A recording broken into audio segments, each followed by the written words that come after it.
either live by the gun or you die by the sword.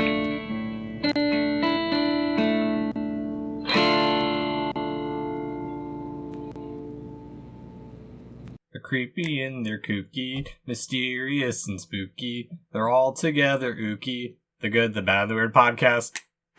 Wow, look at singing. I'm Nicho. And I'm Chris.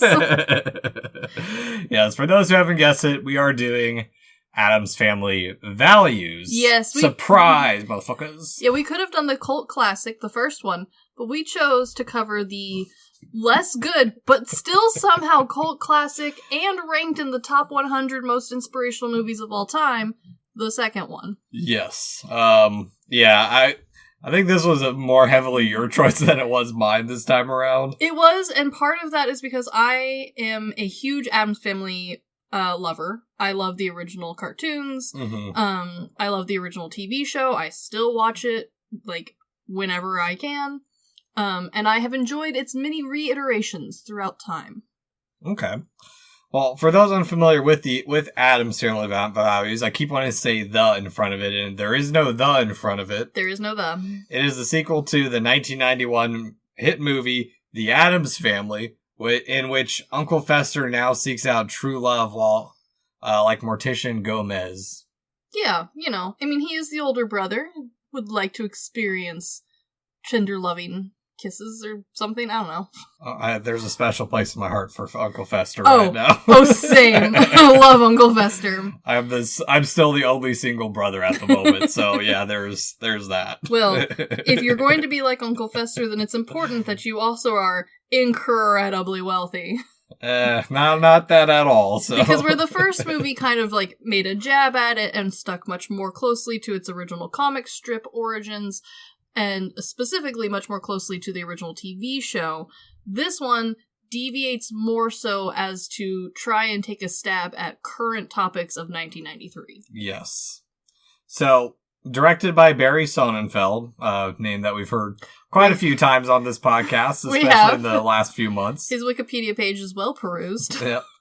It's written by Paul Rudnick, based on the characters by Charles Addams, who did the original comics. Yes, he did. It stars in Angelica Houston, Raul Julia, or Julia, Christopher Lloyd, yes, Joan Cusack, yep, very similar name to her brother John Cusack, yes, Christina Ricci, and Jimmy Workman, yes. And while we've talked about Sonnenfeld like a month ago, to recap, he directed Men in Black and the first Addams Family, which was his directorial debut. Mm-hmm. And in between this and the Addams Family, he had only directed one rom-com called For Love or Money, and that's about it at this point. So, yeah. This is actually Rudnick's second screenplay, with Sister Act being his first. I love Sister Act, and someday we will cover it. I've never seen it. Whoopi Goldberg at her finest. I honestly don't remember too many movies with Whoopi Goldberg. She is in more than you thought, and not as many as you think she should be. It's a very weird combo. We will definitely do Sister Act, but I think the peak of Whoopi Goldberg is the time that she was the Cheshire Cat in Alice in Wonderland. Okay. But yeah, he wrote Sister Act as Joseph Howard, but later on he would also do 2004 Stepford Wives. Yes. As for Houston, who portrays Morticia, she's been working since 1960, or she had been still working since 1967. Yes. Best known for this role, as well as The Witches and The Evil Stepmother from Ever After, which is one of my favorite rom-coms. Yeah, she nailed this part. Yep. Julia, who portrays Gomez, had been acting since the 50s with... yes, he had. Gomez really being like the big role that everyone knows him from, and his last role, M. Bison in 1994's horribly but fun adaptation, Street Fighter. Yes. This was one of his very last movies that he was in. Unfortunately, he had been battling stomach cancer and eventually had some side effects based off of that. And so, unfortunately, especially because Addams Family, the first one, and Addams Family, the second one, are so close together, and his decline was rather quick, you can definitely see it. Yeah. Which hurts my heart a little bit. A lot of the cast and crew were really excited to come back and work together for the second movie, and a lot of them were like, yeah, he wasn't himself. He's fun as M. Bison, though. Yeah, definitely. Yeah, and I guess Jean-Claude Van Damme was stoned that whole movie. You know what? Why not? Yeah.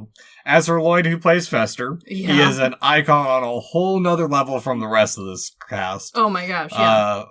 But for those unfamiliar, he is Doc Brown in Back to the Future, Judge Doom in Who Framed Roger Rabbit, which I finally saw a couple months ago. I'm so proud of you. As well as he had been in a lot since 1975, including One Flew Over the Cuckoo's Nest with Houston, who Houston went uncredited in that one. Oh, darn. Yeah.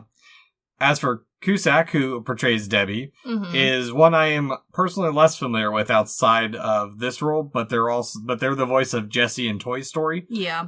As well as she's the principal in School of Rock and In and Out. Yeah. Yeah, which was all In and Out was also written by Rudnick. There you go. Yeah. Richie, probably her most iconic role as Wednesday. Yeah, definitely. But she was also in Casper, Speed Racer, Black Snake Moans, as well as the pig-nosed girl Penelope in the aptly named film Penelope. Yes. As for Workman, this isn't like his first character he's done. He's done a little acting since then. But right now, from what I can see, he works in the transportation department for movies now. Oh, the guy who plays Pugsley. Yeah, good for him. Yeah. So, before we dive into it, I do want to go into some of our resources for this episode. The AFI catalog, Paramount Pictures Handbook of Production Information Press Book, always a great source for any true crime. Last podcast on the left, specifically episode 295 Black Widow Part 1 and 296 Part 2. Of course. As well as a book that I did a little bit of reading through. I didn't get a lot of the way through it, but The Comic World of Peter Armo, William Steig, Charles Addams, Saul Steinberg, and Ian Topless.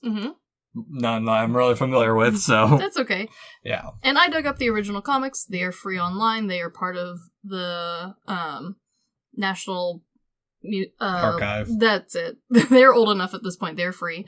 I also am well perused in all of the Addams Family movies, and also dug up as many interviews as I could find with everybody from this cast.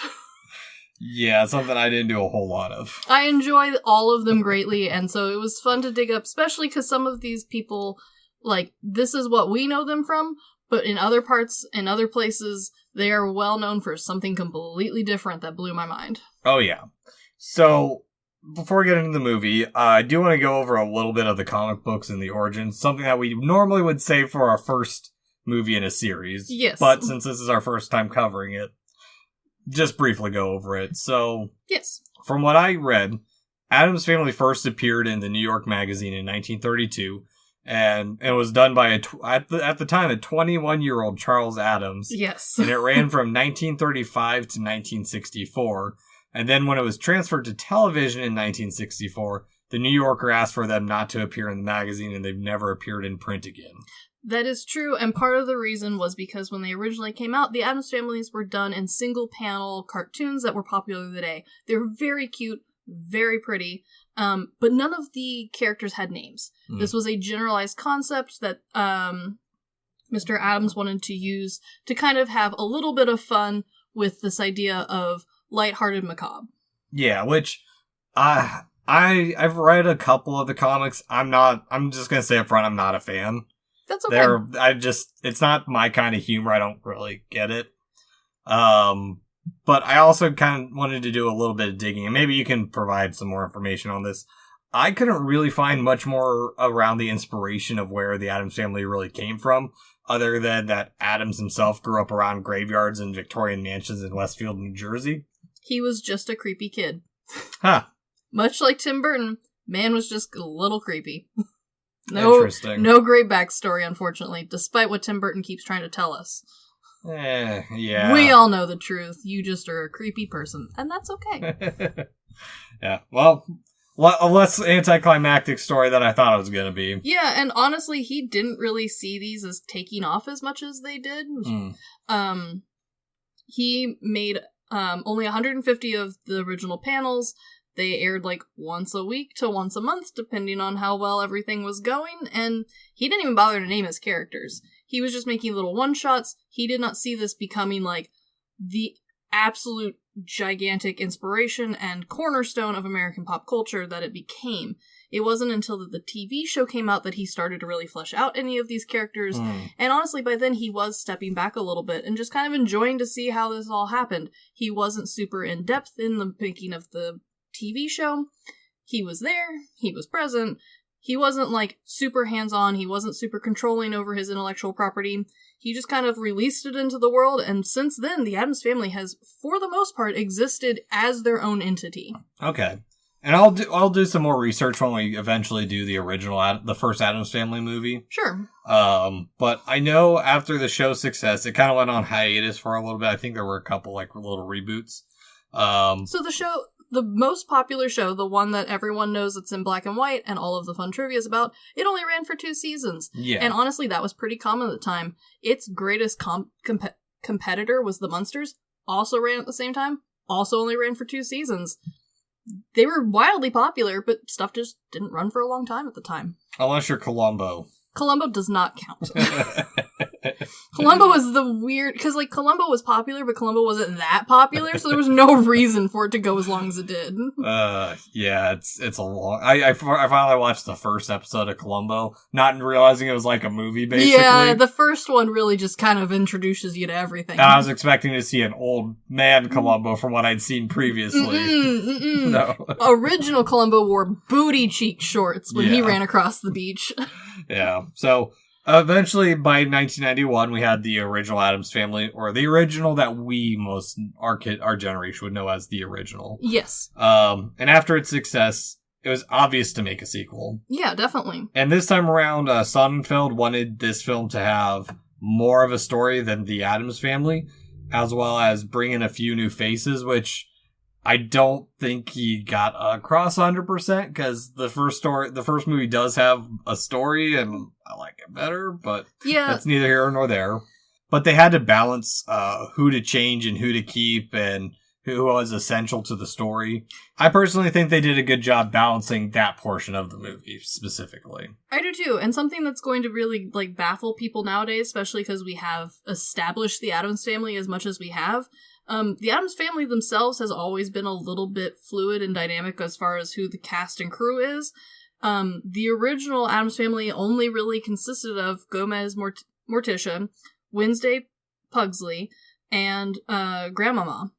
Yeah, and someone even mentioned, like, one in the production that I think it was one of the producers or someone said that potentially Morticia and Gomez were brother and sister, and it's like, what the fuck are you guys talking about? They're not. The TV show has a very sweet and very cute meeting of moment where Gomez was originally going to marry her sister.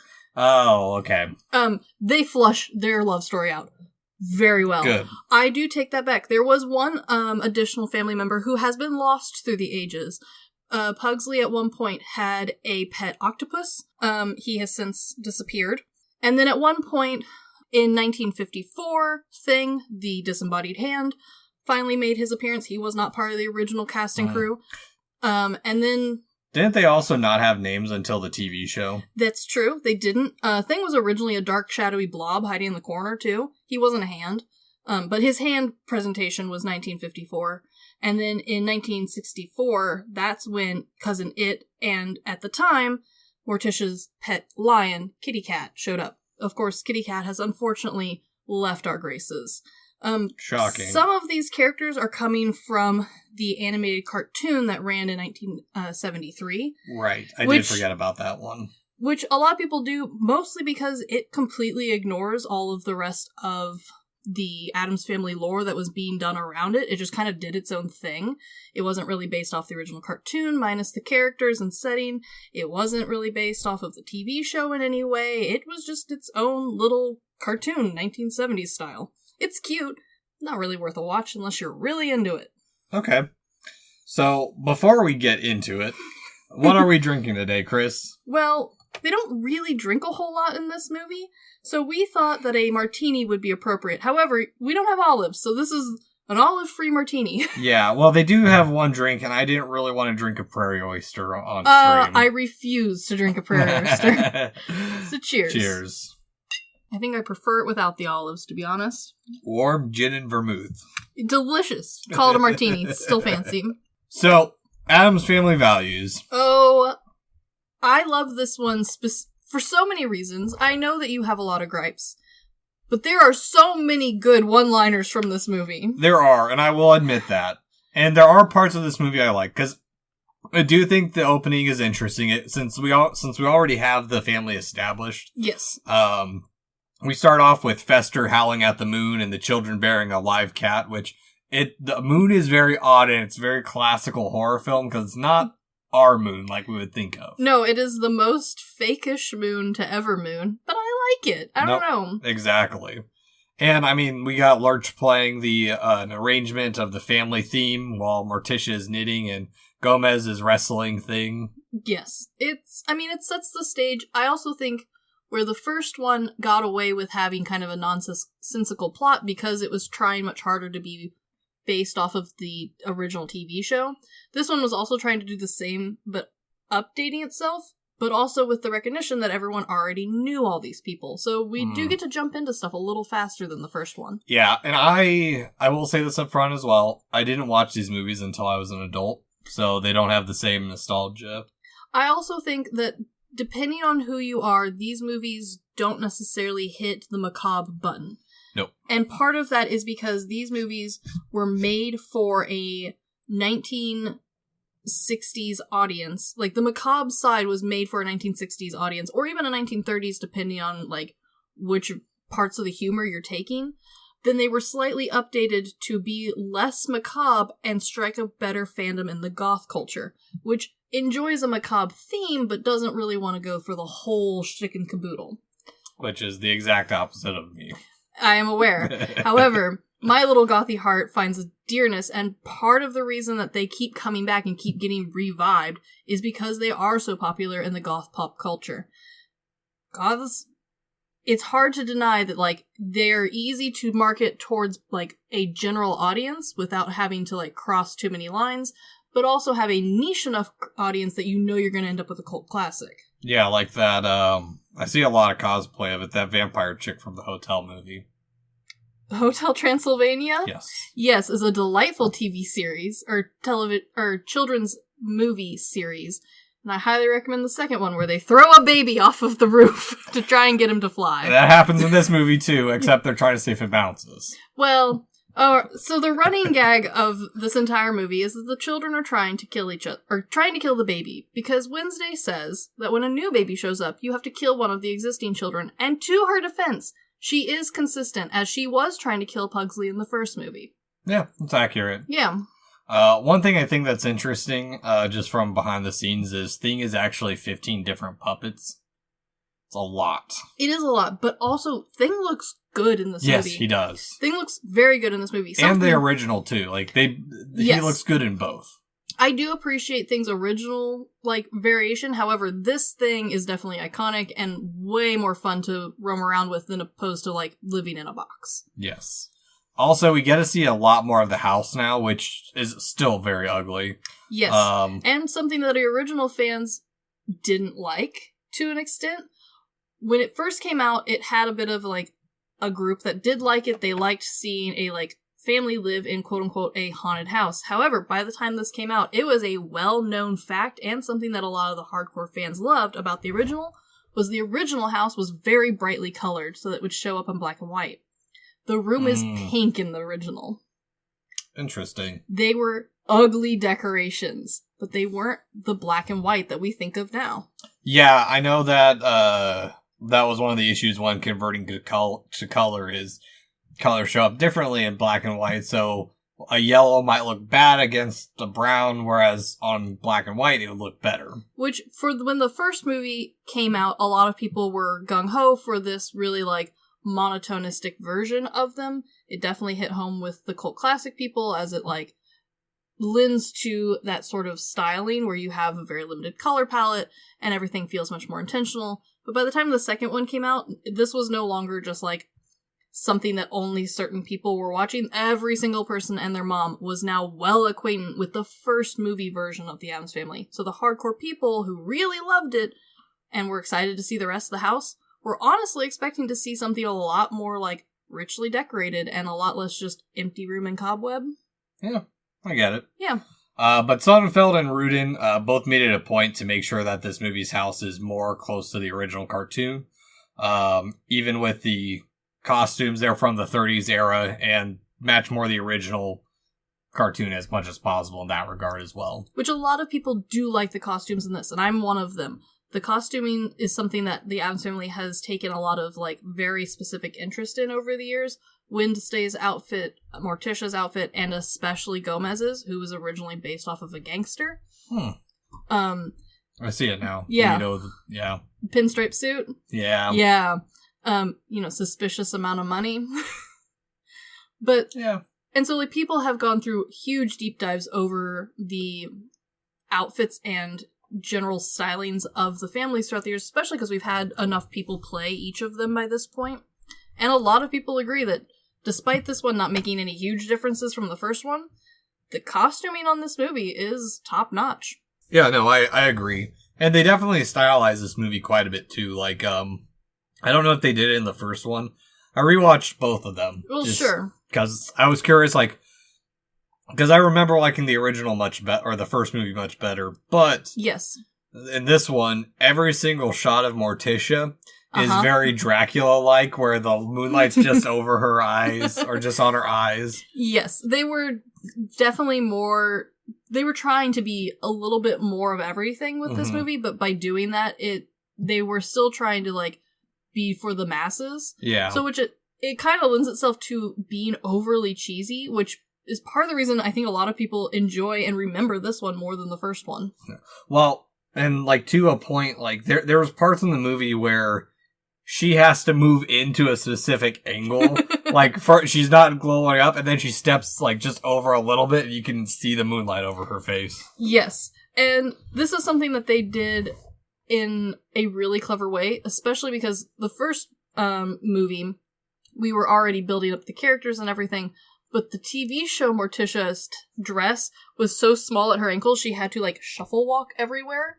And it was part of the, like, that was what made her Morticia. And they went away from that in this one because they needed her to actually walk around the set. Yeah. So they leaned much more heavily into these, like, inspirations that came from the original TV show. So making her much more Dracula-esque, making Gomez a lot more mobstery. It all works out, I think, for the best. Kind of. I personally think Gomez is the weakest character in this movie, just because he really, I get it. For this movie, it makes sense that he takes the background role, but... Yes, this movie, while we love Morticia and Gomez, this movie's really not about them. No. This movie, delightfully, is about Uncle Fester and the children. Well, even the first movie was about Gomez and Uncle Fester. Like, it wasn't even about anyone else in the family. Okay, I am glad you brought that up, because that is something that people have pinpointed as one of the reasons why Addams Family has succeeded and held on, where a lot of other, like, examples of macabre families have fallen through. Because there was a time where, like, a macabre, like, family sitcom was fairly popular. We had at least 3 running at once. And the reason the Addams Family works, whereas a lot of the other ones don't, is the Addams Family has a perfect family dynamic, but never specifically sits down and tells the audience, look at how good our family dynamic is. They just spend the rest of the time going over the rest of the nonsense happening. Because it's the way they act around each other and not... Yes, it is. It's not framed perfectly. Exactly. It is just embedded into them. Yep, but surprise, surprise, Morticia is having a baby with... This hospital is ugly as all hell. Yes, like, it is. The house is gaudy. The house but the hospital is something else. Okay, I think part of the reason people remember this movie better than the first one is because all of the quote-unquote normal world is incredibly gaudy, incredibly ugly, and filled with incredibly stupid people. And I like it. And I like it because there is so little of it. The, like, campiness level of them seems to offset and really make it stand out in kind of a caricature way. Whereas if they were, like, a normal hospital with normal people and a normal little girl telling, you know, Pugsley and Wednesday about her parents. Also, why is she here? Leave, small child. Also, Thing is there and no one questions it. Yeah, I don't question the entire Addams Family being at the hospital. I do question this other random girl, though. Yeah. Well, and on top of that, like, I get what you're saying. It's very much so like Tim Burton, where Edward Scissorhands is a juxtaposition to yes, Suburbia. But whereas that one was a incredibly deliberate and much more thoughtful interpretation, this one, especially the second one, is trying to simply make a funny out of normal. Mm-hmm. And I don't know, I do think that because it's so over the top, people remember it better, whether or not it's actually better. Yeah. Well, yeah, and I get that too, because, like, Gomez throughout this movie is so caring. We see it from the get-go. Yes. Like, to a point where it's disgustingly caring. He is grossly cute. Obsession to the nines. Which is kind of creepy in my books, but I know everyone loves it, so whatever. Honestly, though, I think a lot of, like, originally, especially for the TV show, him being as devoted to Morticia as he was kind of a, like, new and fangled thing. And so they've just continued to play his devotion up and up throughout the years to, like, make sure people remember Gomez's entire world centers around his family and Morticia. Mainly Morticia and his brother. The kids just kind of do whatever. Okay, that is something that is almost exclusive to this movie. Is it? Yeah. The first one, while the kids do run amok, honestly, it was the 90s and we all did. And, like, the fact they were in the same home and knew where their children were was a miracle, because this was about the same time where we had advertisements asking, do you know where your children are at 10 o'clock? I was 2 and had just moved to Alaska. I was also 2. However, I have friends who know this time period, remember this time period. And so, like, yeah, this movie is the only Addams Family piece of media that, like, really divides the parents' attention and, like, love. It's still, like, attempts to be like, oh, we love our kids, and this lady said the best thing for them is to send them away. With the exception of maybe the newest Wednesday, the TV show. Oh, I haven't seen it yet. That was my big complaint, was it was kind of like this one in, like, yeah, I wanted more Wednesday. I don't need you to, like, let Wednesday leave the house. I would like the whole family together, but one of those kind of things. Yeah. Okay. But also, like, just in the beginning of this movie, like, I know they're supposed to set up the juxtaposition, but the story about a diamond turning into a baby carried by a stork, and then Wednesday's like, our parents had sex. It's like, For the 90s, though, man. For the 90s. Yeah, and I guess it's supposed to be a family movie, so I can see where it's trying to be, like, that little bit of edgy, where it's like, oh no, they said they had sex. Yeah, I think a lot of the appeal to the Addams Family, especially the second one, is that, like, it's not necessarily edgy, it just isn't necessarily lying to you either. No, it's not lying, it's just... Yeah, they're not edgy, they just are. It makes me think of a lot of, like, middle-aged moms trying to be funny. Yes. In a way. Yeah. Yeah, it's I know it's supposed to be funny, but it's just not. Yeah, I can see what you mean. Yeah, it's just I'm gonna bitch about the humor of this whole movie because it's not my kind of humor. So just heads up on that. I can figure. But from here we have the whole little bit of it's an Addams, which is entirely a setup for the intro card to play. But whatever. Done by the same dude who did the Men in Black ones. Looks great. Yeah. And we cut to bringing the baby home with vultures circling above because of death. Thing doing some sweet tricks and what they call the ultimate skateboard sequence with a detached hand. Yeah, which honestly is just Thing pushing the skateboard, so, like, yeah, fine. It's like an old roller skate. Yeah, it's not, yeah. Yeah, I don't... I think it is mostly there to show off that Thing lives outside of a box nowadays. I also think it's supposed to be like this thing to draw kids in of like, oh, that's cool. It's kind of an action scene after this little bit of family drama. Yeah. Also, like, Thing definitely got penciled into this movie. He's not really needed for any of this, so we put Thing in where we can. He's necessary to the end. He is, but, like, again, Thing wasn't even originally in the family, so, like, we got to make sure he doesn't leave. Yeah. But we do get to see more of the house, which was inspired by Edward Hooper's house by the railroads, which is a painting. Yes. And it's of an American Second Empire house that was also used as Hitchcock as the inspiration for the house from Psycho. Very cute. I like that. Yeah. And the nursery's macabre, shark eating shark, and vultures watching a sickly sheep. Yeah, I mean, it's cute. There's a blade carousel. Gomez can't deny it's his son because he's got His a pencil mustache. mustache. It's called a pencil mustache, right? It is. Yeah. The little tiny mustache is so cute. I love that they named the baby. We haven't gotten to the name yet. Oh, that's right. We have not named No. him yet. We just get to look at him, and he is a cute baby. Yes, because this is the part where Wednesday brings up one of them has to be killed off. There can only be one. Whenever a new Addams comes into a family, one of us has to die. And honestly, that's solid eldest sibling energy, and as eldest sibling, I approve. Watch your back, Grant. Yeah. Baby also belches a fire arrow, which kind of makes me wonder if, like, Jack was kind of inspired by this a little bit. Hard to say. Pixar's known for having some odd inspiration, but also thinking way too much about their character design, so hard to say. Yeah.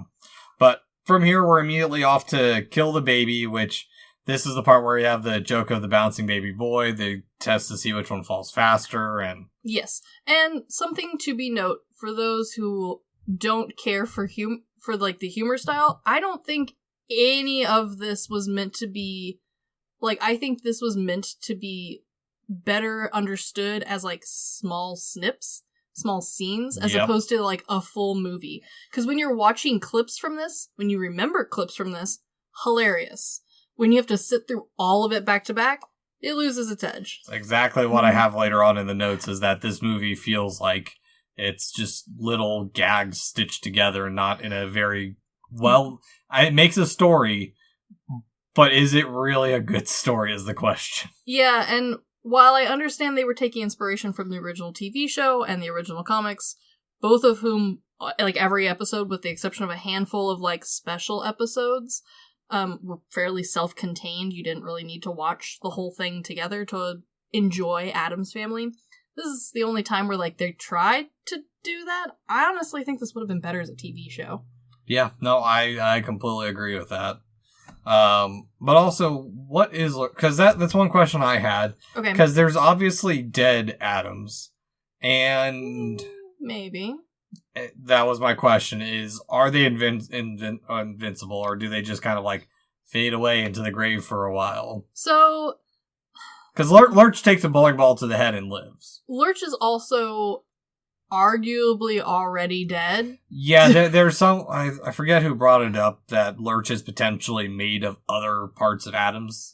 Yeah, like, we don't know where Lurch came from. He just has always existed. And even, like, early versions of Lurch still look like this. He's very, like, Frankenstein meets Igor sort of a character. Mm-hmm. I think this is where the, like, broken up aspects of the cartoon and the comic play better than these two movies. And honestly, I would argue the rest of the movie versions, with the exception maybe of the new cartoon ones, which do manage to break it up a little bit better, I think. Because it was meant to be short snippets, you aren't really ever supposed to, like, have to worry or wonder about them dying. Whereas this movie very much brings up the uncomfortable question of, are the Addams immortal? Yeah. Well, and how sentient they are from the get-go, because we have a little bit of an intervention. We do, but, like, it's very much seen as, like, an intervention stage solely so that we don't have to explain why the baby lives.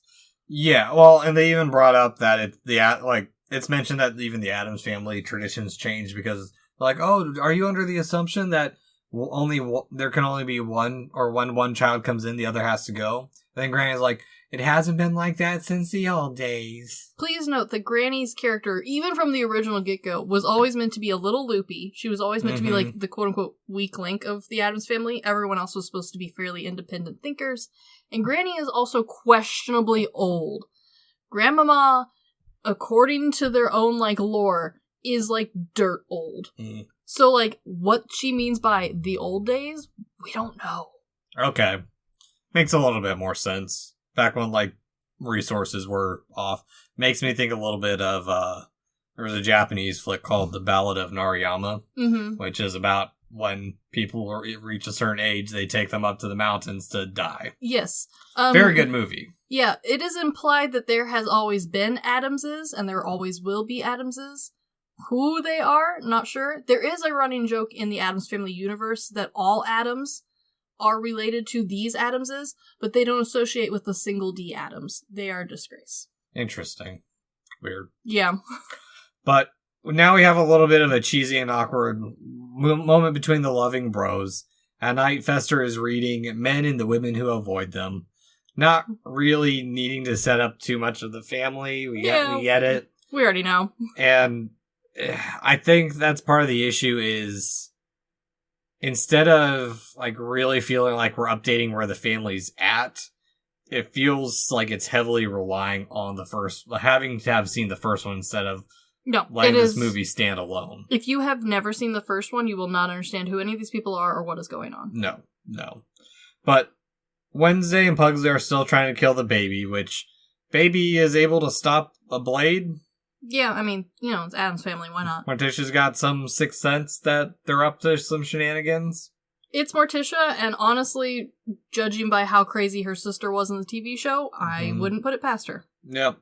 And we get a little bit of Gomez finding time for Morticia while everyone occupies themselves, which that's the other thing about this is like, it tries so hard to modernize it.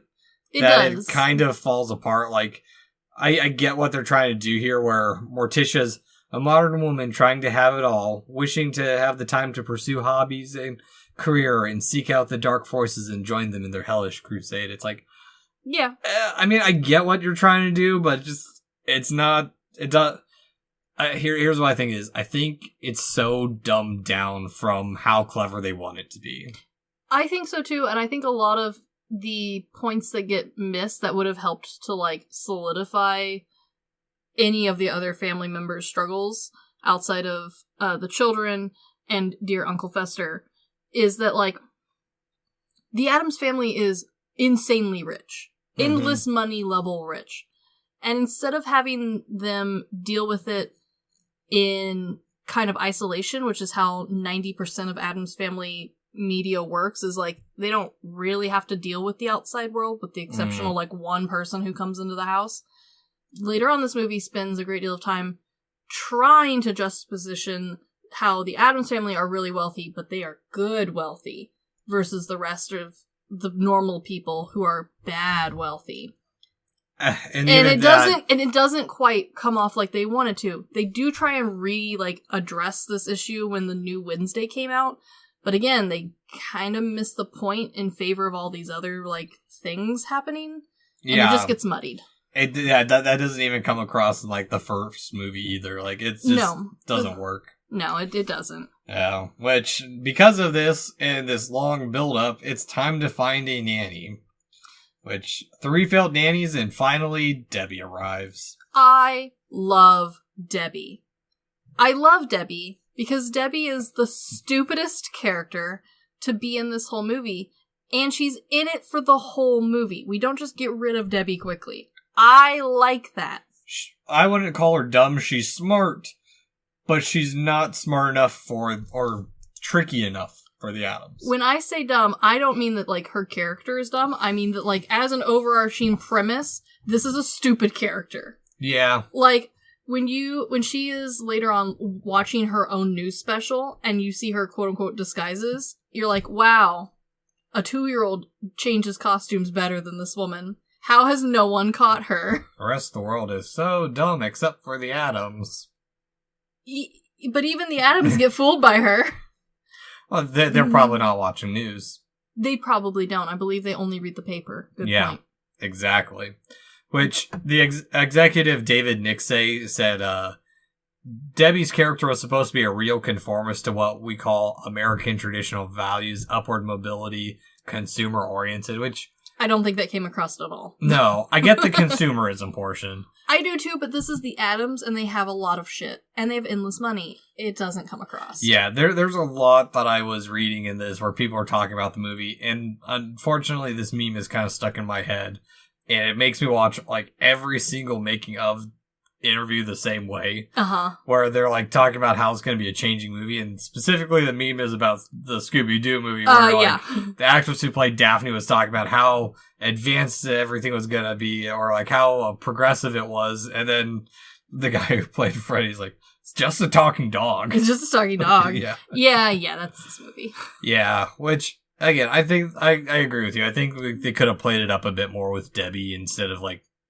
having her. Because even though, like, they said her style is supposed to be tacky, and it's not really that tacky. Like, and a lot of the reason she doesn't come across as tacky is because while I like the spooky haunted house feel, this version of the Addams, they have stuff. They do not have stuff like the original Addams had stuff. Yeah, no, well, eventually when we do get to her vision of the house, it's just basically the Addams house, but white. Honestly, on the inside, at least. Yeah, like, her version of tacky would have come across so much better if we had an Addams house that is stuffed to the gills with absolutely bonkers and unnecessary shit. Yes. Like a living rug of a lion. Or, the robot in Rocky 2. Yeah. Or 3. One of them. I don't know. I can't keep them straight anymore. There's so many Rocky movies. No. But we get, like, little bits of humor where, oh, he's a real lady killer. Acquitted. It's like, yeah. Oh, which I think that line's kind of funny, but, like, yeah. Also, I think by this point we have named the baby. The baby's name is Pubert, which is the only thing I bring this up for, because honestly the baby does nothing to this movie. Yes, this is the part where we're going through the names of Lucifer, Benito, Mao, which... Good names. It fits it makes it funny because it's so... This is the part where, like, they could have gone, like, full counterculture, or like, okay, we're naming our child something that people don't like. Do you want to know why his name is Pubert? Yes, please. His name is Pubert because originally, way back, before the Addams family had names, the original man, Mr. Addams himself, kind of thought that Pugsley should be named Pubert. And when the TV show came out, they shut him down and were like, we cannot name this child Pubert, that's going too far. And so he came up with the name Pugsley. And has since then, finally, Pubert has emerged. It's a dumb name. It is a dumb name. It is a dumb name. But Mr. Addams himself thought it up. So, thus, Pubert the baby is born. It'd still be dumb and the original person writes it. Yeah, no. It's dumb, don't get me wrong. But also, it is a little bit on theme with the original Addams Family naming, where everything was named kind of badly. Morticia is honestly maybe the most clever name. They named their cat Kitty Cat, and it's a lion. Yeah, it's like Tiny Tiger and Crash Bandicoot. Yeah, the octopus who was Pugsley's pet for 2 whole seasons was named Aristotle. Alright. Yeah, like, they weren't good at naming anything originally. So, I'm not surprised by Pubert. No, not in the least, after explaining that, but... Yeah, but now we have Fester, who is immediately in love. I love cute Fester and his infatuation with big-tittied blonde lady. Yes, she has the most amount of exposed bosom in this movie. Yeah, mostly because everyone else just wears normal clothing. Yeah. She is trying to lure a man. Everyone else we see in this movie is pretty much an Addams. Yeah, and the Addams family, for the most part, dresses fairly conservatively. Conservatively, not normal. No. Conservatively. Conservative, though. Yeah. Even Wednesday's swimsuit is conservative. Yeah, no, yeah, 100%. Yeah. But it works. I mean, the parents are still protective. It's all about the family. Yeah, like, I mean, it's never a flop. It's just not as good as it could have been. No. Debbie's ready to start that night. Yes. And Gomez and Fester are bonding while Debbie watches unsolved crimes about herself. Which... I love this scene because she's sitting there eating bombs, and this actress has a fantastic face that can morph between very pretty, standard 90s woman and unhinged. Mm-hmm. And it's a very subtle, like, quick, but it goes from, like, wow, a little creepy to, wow, it's the full-on animated The Grinch smile. Yeah, and I love it. It's so goofy.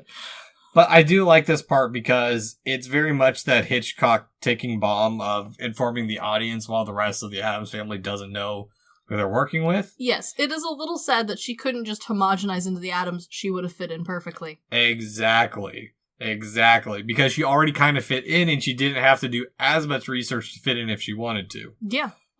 Which, by the way, she is what's called a Black Widow killer, which is normally a female serial killer who kills her husband or family members for a profit. Well, that's Debbie to a T. Yes. Usually, because also and what makes it interesting is it's done at a personal level, which typically serial killing from the male side is done to strangers. Yes. And this is normally done with poisons, but in the 70s is kind of when the Black Widows died out a bit and women moved more over to guns. I'll tell you what, a gun is a lot more like, you don't have to guess how much rat poison to put in a guy's oatmeal. Yeah, this is also before like rat poison had flavoring to it to tell you, hey, there's something wrong with this, and Curses. same with antifreeze. Yeah, and matches stopped having the poison that you could just scrape off the box into people's food. Very disappointing time. Yeah, so much harder to kill people. She would have fit in. She would have fit in so well. And on top of that,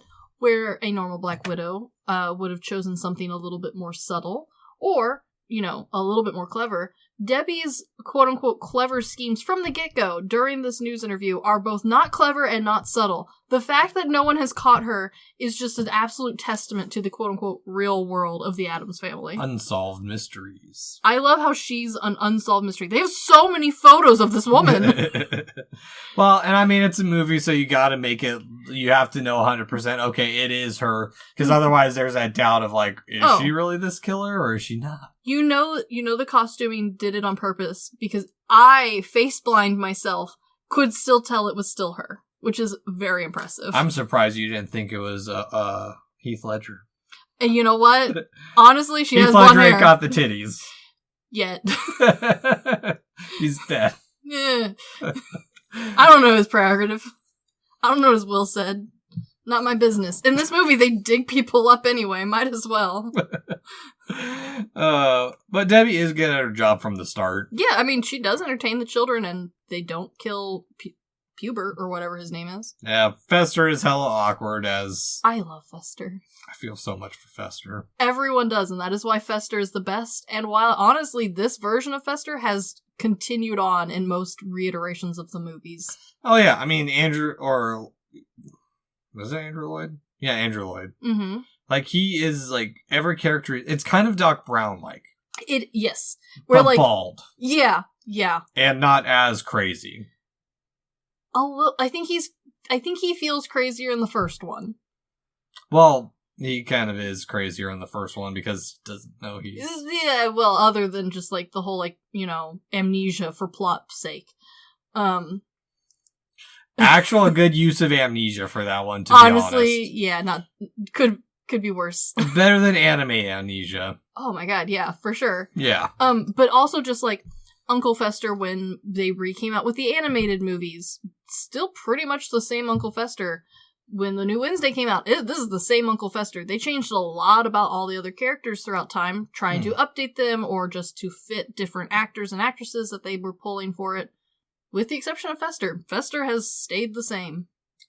If it ain't broke, don't fix it. Exactly. So, but also we see Debbie snooping around for the money, which they've got money not only from the U.S., from many countries. Yeah, this is where I do appreciate there are some parts of the Addams Family that is subtle. Wednesday's name is one of them. Where the money comes from in the Addams Family is another. What's subtle about Wednesday's name? So there's an old rhyme about what day your baby is born on will dictate their future. Monday being luck, one's luck, one's money, one's going to have a prosperous marriage. Wednesday is the most unlucky day for a baby to be born on. Thus, Miss Wednesday is named after the most unlucky day of the week. Assuming she was probably born on a Wednesday. We will only hope. Yes. But also, so another thing I don't really... This movie moves so fast for what it tries to do, because we spent like 10 minutes of this movie establishing all the Addams Family bullshit again. Oh yeah, no, this movie is incredibly quick-paced. But I do like that Wednesday's already inquisitive and doesn't trust Debbie. Also, her disguise is dumb as shit. I love it, though. It's very childish. Yes. But there's not any real conflict between them from the get-go. It's like Debbie notices, oh, Wednesday's watching me. off to camp. Yeah, I also think, though, that even if Wednesday hadn't been snooping, the kids would have been sent off to camp, or, removed from the elements anyway.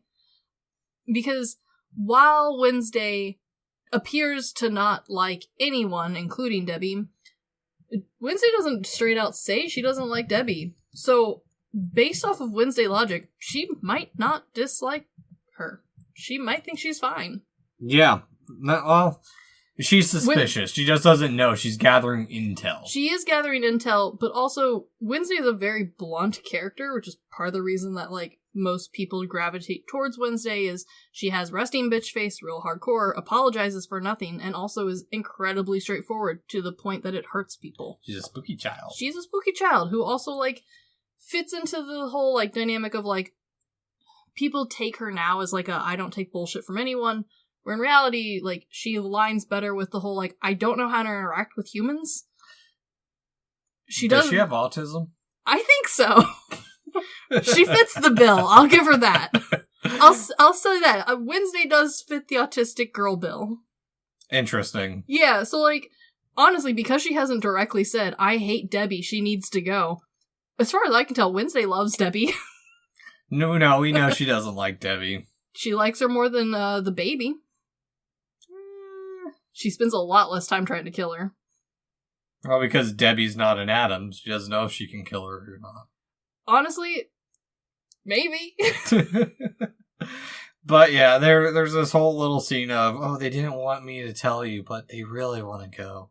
And yeah, this is the stupidest thing, but whatever. They already send them off, and so we get sent to Camp Chippewa, which Wednesday says it means orphan, but I did look it up because I'm a nerd.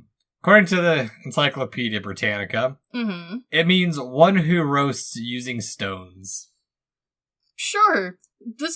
All of the camp stuff was filmed in the Sequoia National Park. This is all I know. Yeah. I do like going back to old names, because I know mine means one who collects eggs especially for profit. Which is hilarious to me. Oh yeah, it's great. But yeah, it's just one of those odd moments, and they're also setting out to help them, and the camp directors are so obnoxious, and just... I loathe the camp counselors. And I don't know, I know you took summer trips. I did. I also went to a lot of summer camps. Mine were not fancy like this. Okay. Mine were the you pick your kid up at the end of every day camps. Yeah, I had one of those, but it was mainly a Boy Scout thing. So, and then I had obviously a week of summer camp. Yeah. I was signed up for just about every camp under the sun. So I have been to sword fighting camp, art camp, fairy camp, Harry Potter camp multiple times, of course. I've been to swim camp, regular camp, church camps, out the wazoo, camps with friends that weren't the ones I originally was going to go to. Those were normally the ones that I spent the night. And then Girl Scout camps, which our camp leader was my best friend's mom. And we only really got to camp out once, despite me being in it for the entirety that I could, because every year a tornado would run through while we were trying to camp, and we had to leave. Interesting. Very annoying. Hard to get a patch for camping when the tornado keeps ruining it. My first camping trips were in Germany and stuff at the Luxembourg Cemetery. I would say while I have been to a absurd amount of camps, and then grew up to do more stuff, outdoorsy and all that sort of thing, I have never experienced a camp that looks anything like what Wednesday is at. Okay. I assume that this is what rich children go to. Well, yeah, I think that's probably what they're trying to put forward too, because almost everyone in this camp is blonde hair, blue-eyed. So, at some point, it is, very briefly mentioned in the movie that this is for rich children. Or privileged children. Later on, it's mentioned, because, specifically, we have the one Jewish family. Yes, we do. Bless them. Actually, there's technically two, but the main one that we see in this movie, he's based off of Sonnenfeld when he was a kid. That's adorable. Yeah, and his name is Joel, if I remember right. Yeah, unconsequential child. Yeah, they do say something down the lines of 20,000 to send him to summer camp. Yeah, my camps were not expensive. No, I don't Mine know. mostly covered the cost of a lunch and some art supplies. And a lot of cooking in some of mine, so. Yeah, our lunches weren't fancy. There was like a bologna sandwich. Also, where I learned ja in German is spelled with a J. Wow. Yeah. Actually, now that I think about it, I think the majority of my camps I had to bring my own lunch. Oh, jeez. I mean, I didn't care. I thought it was great. It was fancy. It was basically daycare for the No, it was 100% daycare for my mom. I do not blame her. Send me away to sword fighting camp, Mom. Weird. But now we get back home, where I have it written as backhoe. Backhoe. Where Debbie is seducing Fester. Yeah, backhoe. With a really, really bad retelling of Cinderella. Yeah, but like, I don't know. I think this is hilarious. Yeah. Like, because like, even the rest of the Addams Family would not be like, lured in by this. It is just a cute, sweet Uncle Fester problem. Where, like, the supposed, quote-unquote, love of his life is imagining Prince Charming to look just like him. I would say Fester is following his lower brain, but I don't think that's very active for Fester. I think it is incredibly active for Fester, judging on the magazine choices the man has. True. Oh, right, because, yeah, he's having a talk with, or is that, no, that's in this movie where, like, they're looking through the magazine. Oh, Mom. Yeah, which, weird, but okay. You know, there's... Good for your mom? There's a lot of kids in the near future who are gonna learn what their mother did during the pandemic, so... But you know what? Did she make enough money to buy anything? A coffee, at least. Yeah, not shaming them, it's just, it's funny that kids are going to learn that, so... Yeah, the other thing that's a little funny is if you are a true lore of Addams Family, we have seen their mom. She was in the episode where the Morticia and Gomez originally meet. She looks like a normal-ass lady. Fascinating. So when they say, Mom, I imagine that person. I'm thinking more of, what was her name? The woman who played the mom in the Munsters. I don't remember her name. Yeah. She was a bombshell. Yeah. Now, are you thinking Munsters, or are you thinking the other gal? It's Munsters, because I was talking to my dad about this. Okay, because a lot of people would imagine our other dear big titty goth woman. Elvira? Yeah. That's, I think, what most people would go for. No. That's understandable. I get it. I like parts, but... Yeah. I find her movies obnoxious. I think that was her point. Yeah. But there's a part here that I have questions about. Mm-hmm. So, yeah. Fester says this line, if there's not someone for me, then there's Thing, which he quivers. I wonder if the brothers have used the Thing as a helping hand they have in not extracurricular activities. They do not directly state. One can only imagine.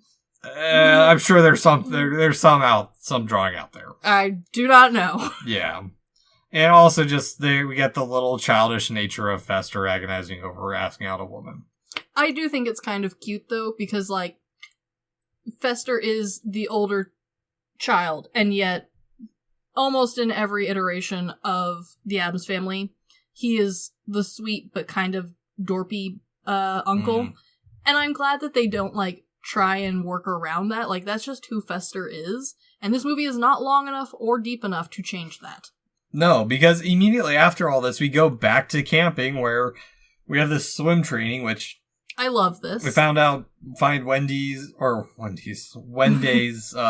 nemesis is wanting to be an actress, but she can't even follow instructions and swim out a few yards. And I hate this child, but in the best way. Yeah, I mean, I get it's funny, but like... I hate her because she reminds me a lot of other little girls that I knew as a child. Well... Where, like, they thought themselves very hot shit. And they weren't necessarily a bad person, but they were annoying. Self-indulgent parents. Very, yes. Yeah. But... I mean, I get it's supposed to be funny, and this is the part where the movie really falls apart for me. Okay. Where it's constantly bouncing back and forth between, like, two stories. And they don't really tie together. No. This is the part where it feels very sketch-like, especially the camp bits, because it's like, Wednesday's like, I can't swim. Which is hilarious, because we do know that Wednesday can swim. I can't remember where, but like somewhere else in Addams Family lore, Wednesday does swim. Okay. So she is either just lying or she doesn't care to save this child. Either way, that's hilarious. Both. Also, like, this isn't how you teach people to save people. This is how you teach 2 children to drown in a lake. I question that. I don't like that, but whatever. Not my problem. I'm not the lifeguard here. Inner lifeguard coming out. Yeah, a little bit. It's summertime. Water everywhere. Someone gonna drown. Probably not Wednesday, though. Yeah, she's not getting in the water. Are you kidding me? Good for her. Again, I think this is where this movie being broken up into, like, shorts or TV. Granted, this was early 90s. That wasn't really, like, a thing. And while people loved the Addams Family based off the first one, there wasn't any, like, push for TV at the time because the animated show had flopped pretty hard. No one liked it from... Yeah, we're at that era where television shows weren't seen as high end as a movie per se. No, and there wasn't as much like risk. There wasn't like nowadays where you can kind of throw whatever on the wall, and even if it's good, they can feel free to remove it, and you can't do anything about it. So suck it up. Physical media, baby.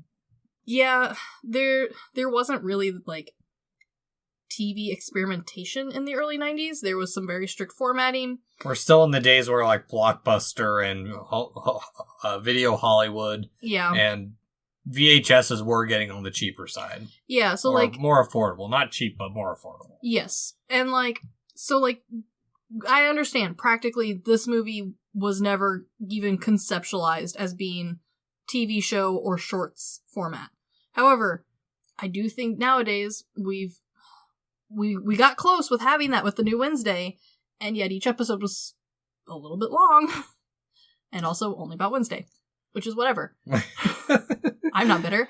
But, like, this movie would have been so much better, properly broken up, because the only real thing that the children at camp scenes do is tell the passage of time, and even then not well. No, not well, because while the forest they chose to film at is beautiful, it is not nearly as, like, dramatic in its seasonalness as, like, somewhere with, like, oak trees or more snow. But it's also summer, so it's not going to change. They're there probably, like, a week. They're there a whole year.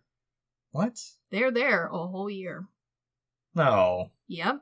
This movie takes place over the course of a whole year. This movie starts with the birth of the baby. I'm going to argue against that and because ends on his first birthday. There's a time jump at the end. There is. I'm going to say I don't believe you in that. Their play is for Thanksgiving.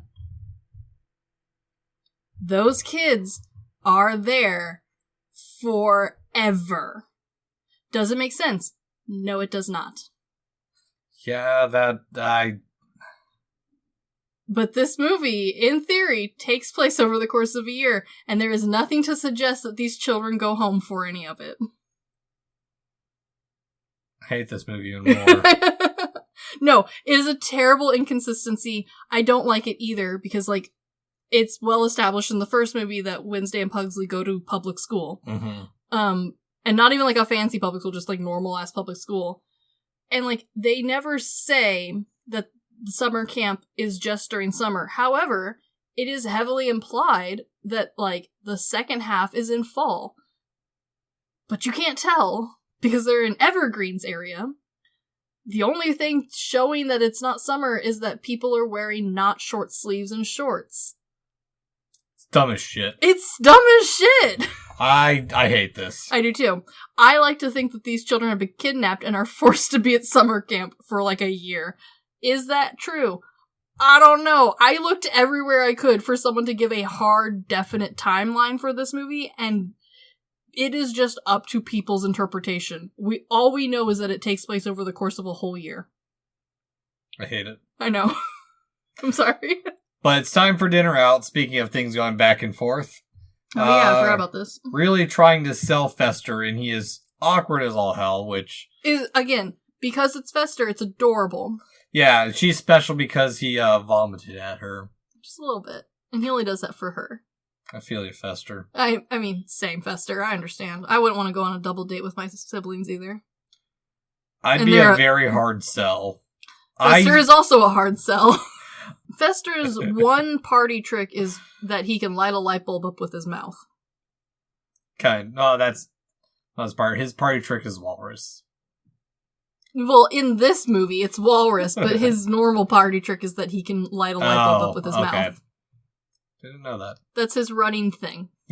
Is that Fester is, like, maybe a little bit electric? Like, maybe he sat in the electric chair a few too many times, and now he can power a light bulb. Explains the baldness. That's explained in the first movie, kind of. Hmm. So, the Addams Family's appearance, according only to this movie and the first movie, is fully explained by their proximity to their love of their family and the weirdness of their home. Yeah, okay. Yeah, I have that written a little bit later about something else that happens. About Pubert and his weirdness? Yes. Yes. But there is some nice things about this. Gomez and... This is the least disgusting Gomez and Morticia have been out on a date together in a while. Well, not them, but, like, Gomez and Fester are trying to be gentlemen. No, I do think that this is... for a very short amount of frames that we get of them actually being on screen together, this is a pretty good storytelling of two adult siblings trying to support each other. No, exactly. Yeah, I like it. This is much better than the old fan favorite of, bro, what's up, sis? Like, this is a fairly genuine interaction. Yeah, that works. Yeah. But we get a little bit of a dance. This is also where, like, the movie doesn't... I don't get this part, like... It's padding, and there was a dance in the first movie. Oh. That is literally it. People like this dance, but again, if this had been broken up into shorts or into episodes, this would have been cool. It's just kind of awkwardly long when you actually critique the movie, though. Yeah, which also, musically, I picked up on. Mm-hmm. The music in the background is an arrangement of the Addams Family song. Yes, it is. And this is kind of the first introduction of this version of the arrangement, which has managed to stick around, and a lot of other versions of the Addams Family have taken off with this version. Not surprised. No, it's good. Also, this was Houston. This is the first time she had done dance on a film. Well, you know. She nailed it. Yeah. I mean, while this scene has nothing to do with the rest of the goddamn movie, I like it. I think it's very fun. Yeah. And it's also incredibly, like, people liked it enough that this is a very common first dance for couples. People trying to recreate this dance. Yeah, no. I know, not my thing either. But, like, that's how much people thought this was cute. That's fine. Yeah. But now we cut back to camp time and storytelling, where the big horror story is their old noses grow back. Ooh, so spooky. I love that the other girls around the campfire all collectively go... as if none of them are actually scared or care, but they don't want to hurt her feelings. Or that they all have fake noses at such a young age. That would also be hilarious. I think it's supposed to be a play off, like, the plastic surgery industry. 100%, yeah. I did notice that in a lot of other people's reviews of the movie, they took the other children that looked, you know, blonde, pretty, and, like, for the most part, the girls, all seemed to be doing the standard 90s trope of, like, well, she's the prettiest and the most popular, so we're going to do whatever we can to be in her favor. Like, that seems to be the trope most people picked up on. Is that just an interpretation of modern audience? I don't know. Maybe. I don't know. I don't know. I didn't pay enough attention at that part, so... Because it was over so quickly, because now we're on to Fester and Debbie on a cemetery date where she's trying to use her V-card as, like, a last resort kind of thing. I do think that this scene is hilarious because I would like to argue that Uncle Fester misses the point of this conversation. Oh yeah, no, he can't take a hint at all. No, despite someone who has porno mags under his mattress, all of this goes over his head. Yeah. Which I think is the best version of Uncle Fester, because he's not an innocent man. He knows what tits are, and yet... he is sweet and ignorant. I think they're trying what they're trying to do is they're trying to do the whole women using their bodies and sexualizing themselves, and Fester's not having it because, once again, the Addams gentlemen are gentlemen. That is true. And they are gentlemen, even if they are weird. Yeah, he doesn't see her as an object. No, he loves her because she is weird. Yeah. She doesn't want kids, let them adopt. It's all just, yeah. Yeah, so cute. And now they're engaged with their mother's ring that they had to dig up. Which, again, that Cheshire Cat grin, that old school Grinch twist that she can do with her face looks so good in this movie. There's 2 evil grins that I'll have to show you at some point. What one's in Audition?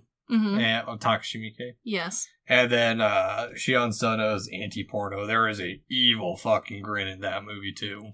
Yes. Yeah. Yeah. But now we're back at camp, and Wednesday wakes up to a bad premonition, which doesn't make sense because I get they're trying to show that the family's like or she has premonitions or they're psychically connected. They don't ever really go into this with Wednesday. They kind of talk about it in later iterations of the Addams Family, but like this isn't necessarily like a Wednesday thing as established this far into their history. So well, because mail arrives and they're already saying, "Hey, we're getting married."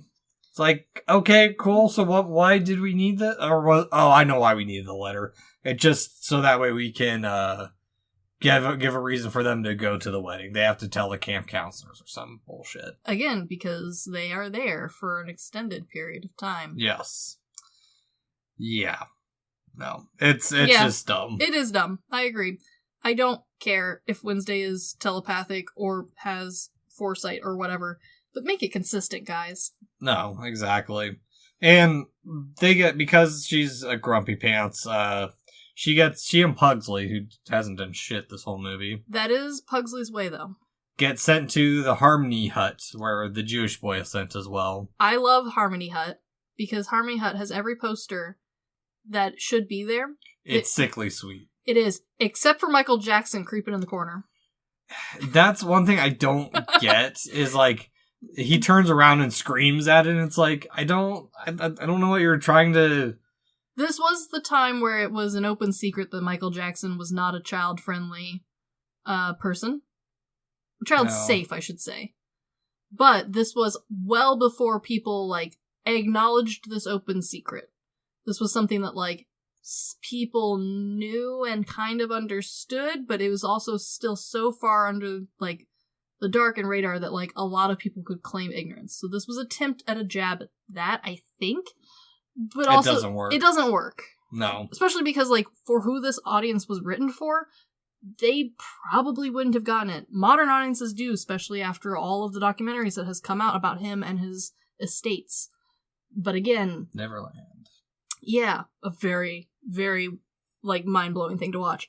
But, like, again, that came out so much after this movie, and, like, no one thought that that was going to be a thing. Like, we were not ready for that. Yeah, it just doesn't work. Again, it's another part of the comedy it's a gag that doesn't mesh with anything else in the movie. No, and it could have potentially worked better, again, if this was broken up into short sequences, because then there would have been more grace or room to expand upon the joke. Well, we do have the longest time at the camp right now, because now they try and sneak out like ninjas, actually wearing ninja costumes. Minus one poor child who didn't bring his ninja costume. Well, he's not trying to escape, so he's not a ninja. That's true. Also, where did they get these costumes to? Don't worry about it. Don't worry about it. I do worry about it. Not in the Addams Family, you don't get to. But, and then, they get caught, and where does the guitar even come from? Because we just cut from, like, them looking, cut back, and he's got his guitar, and they're gonna play Kumbaya as punishment. I watched the scene 2 or 3 times because I also couldn't figure out where the guitar came from.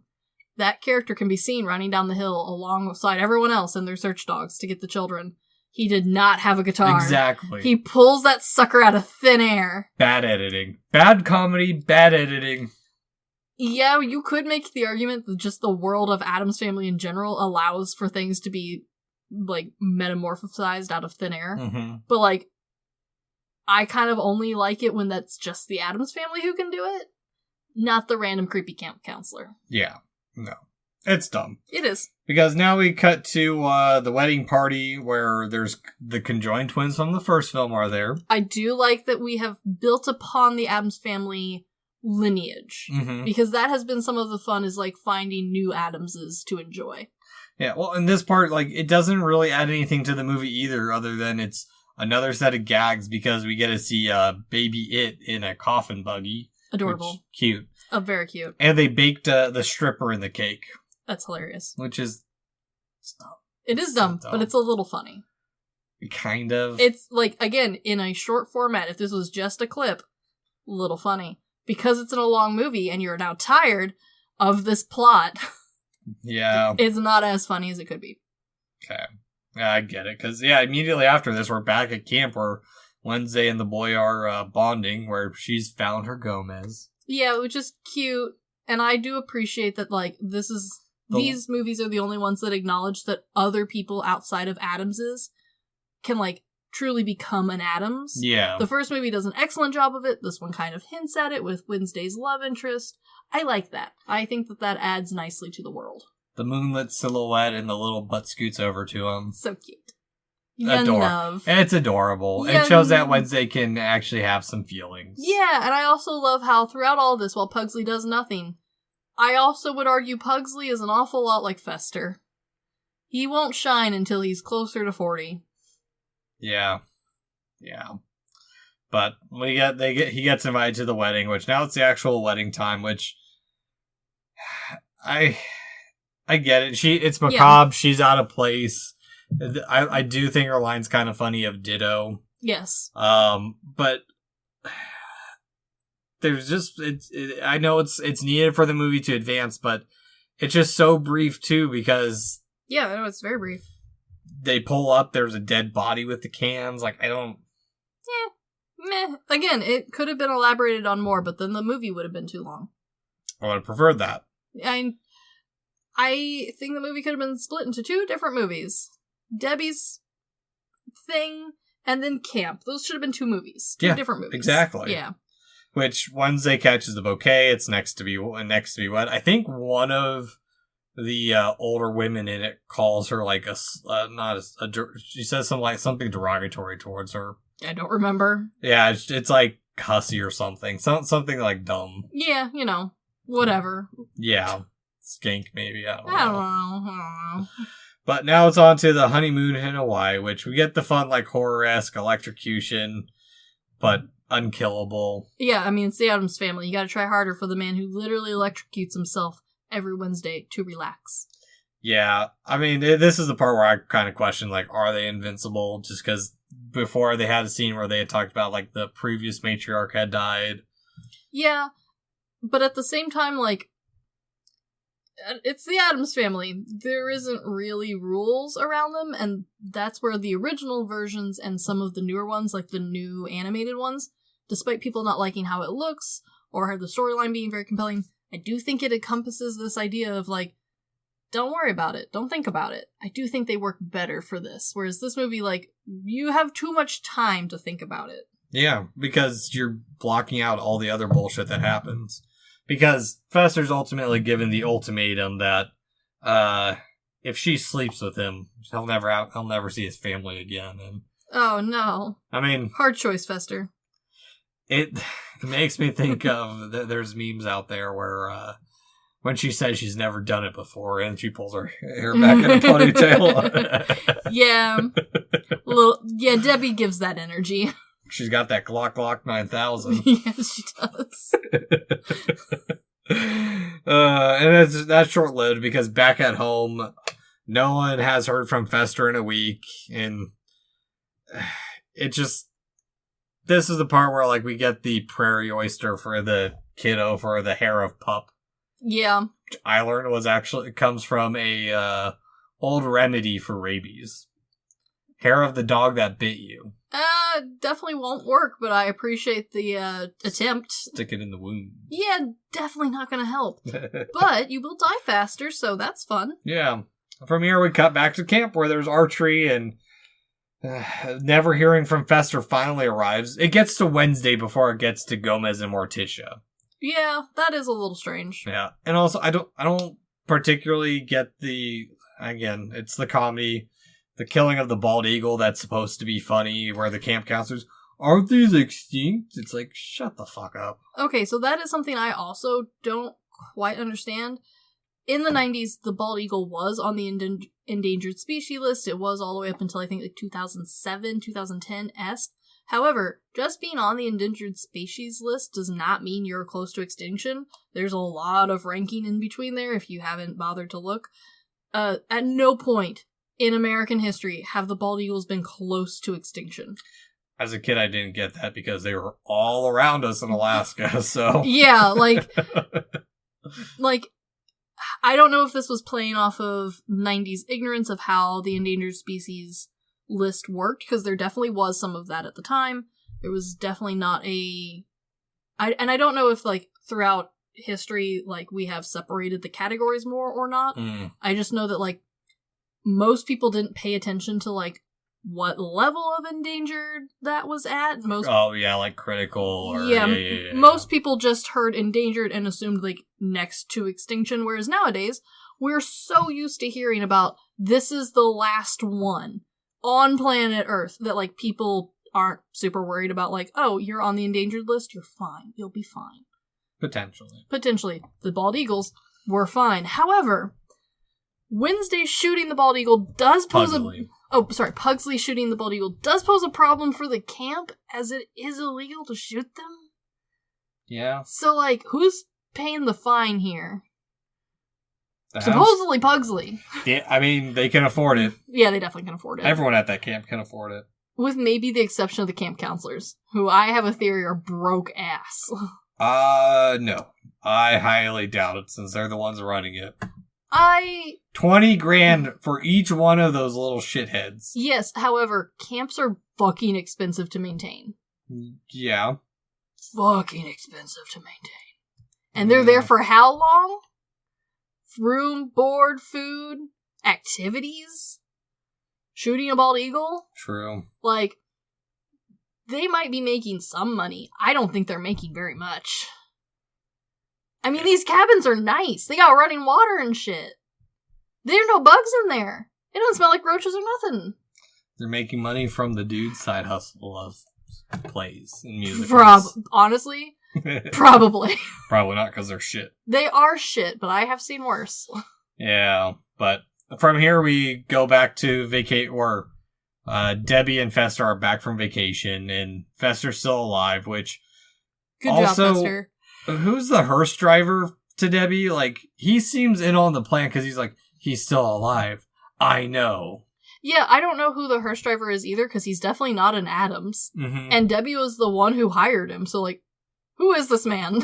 Yeah. What's he doing here? No, exactly. And also, it's funny because Fester's trying to, like, be a mirror for Gomez. Yeah. Trying to woo Debbie that way. Well, because it's his only example. He doesn't know how to be himself and woo a lady. True. This is his first romance. Of these two movies, I'm aware of the TV show. Second romance. Oh, yeah, well, I don't count that first one. He doesn't remember anything. Second one at the end of this movie. True. Good point. Yes. Good point. But it's time for them to upgrade their living, and Fester now looks like Oliver Tree. Yeah, he does. Where he wants a kiss, but she's like, only if you pay me first, which, to be fair, in the graveyard, he did say he would pay. He did. So he did say that. Man of his word. Yep. And now we cut back to the Addams family home, where Gomez is distressed, and it's real quick, because now we're back to camp, where they're going through their serial killer trading cards, schizos and serial killers. Yeah, I double-checked. These cards do not exist. No, I did too. However, serial killer cards do exist. Yes. So, they definitely a play on that. Yes, they are he does mention he's missing Jack the Ripper and that Zodiac guy. Which is hilarious because those two killers, up until recently, had never been caught. Part of the joke of the playing cards. He doesn't have them. Yeah. Yeah, but the other cards we do see is James Earl Ray, David Berkowitz, Lizzie Borden, Amy Fisher. They spell Amy Fisher's name wrong, by the way, on the cards. Yeah. Which is a little insulting. All the cards look so bad, too. Like, yeah, no, if you pause and read the cards, because I had so much free time this afternoon to do that, there's so many spelling mistakes.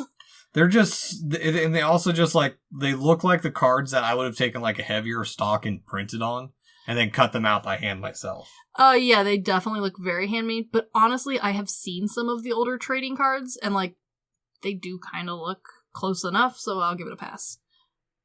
It definitely doesn't age well. No. Because, I mean, trading cards are so easy to print nowadays. Anybody can get them done. I've known people who printed their own trading cards for, like, their weddings or, like, big birthdays or anniversaries. And they look just like Pokemon or Yu-Gi-Oh cards. So, yeah, these don't age super well. Also, the name of the cards don't age super well. But, I do kind of get it. This is also where, like, they have, it's supposed to be the realization for Wednesday that she's the Black Widow killer. Yeah, I think for the audience, though, this is kind of proving that Wednesday's new love interest probably could fit in the Addams. Yeah. Like, he's secretly much more into, like, dark, macabre-esque sort of stuff than, like, he has been letting on to up until recently. Kid's reading The History of Time by Hawkins. Good for him. Yeah, no, exactly. But now it's presentation time for their shitty play that they're going to do. I hate this play. Gary Grange original presentation for Homage to First Thanksgiving, which the outcasts who are going to play the natives are the other Jewish boy we see. Yeah. The one Asian kid. Yeah. The chubby blonde. Mm-hmm. The Hispanic. And nerdy white boy, as well as the one black kid at camp, too. Yeah, I'm not gonna lie. I know a lot of people enjoy certain scenes out of this play and, like, this little clip. I think this aged terribly. Mm-hmm. There was very little effort to do any justice to this, even though this is the 90s and we knew all of this already. I think that's kind of the point. Well, we haven't gotten to it fully yet. No, but, like, I get some of it. I get some of it's meant to be satire. I just think that they missed the mark. We could have, like, had something that is still a usable example of how to do satire on poorly done examples of historic, quote-unquote, historic plays. And this one misses. Yeah.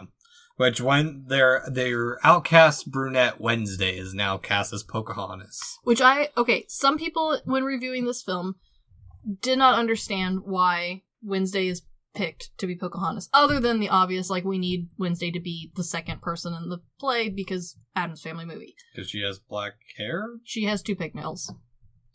And at the time in the 90s, that is how we saw Native American women, was having double pigtails that fell over their shoulders.